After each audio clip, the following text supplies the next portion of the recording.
Thanks for checking out Scotties Hobbies. Today we're looking at this 2005 Scion TC. We're going to be looking at the cabin air filter, remove and replace that is. This should be the same, if not very similar to all first gen Scion TCs. That's going to be the 2004 to 2010 year models. If you need a cabin air filter, make sure you look for a link in the description below to purchase one.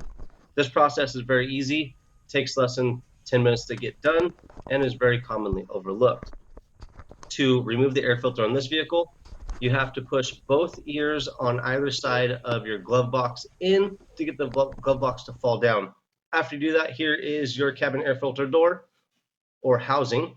On the side in the circles, those are tabs. You have to push them inward to slide the housing out. I'm using one hand, two hands is much easier. You can see this cabin air filter is really dirty. In this case, this could hamper or adversely affect the efficiency of your heating and air conditioning system, the airflow that is. Also, if you get a bad smell, this could be the cause too. These are very commonly overlooked. When you install your new one, you'll see there's ears on both sides of the housing that your filter fits in.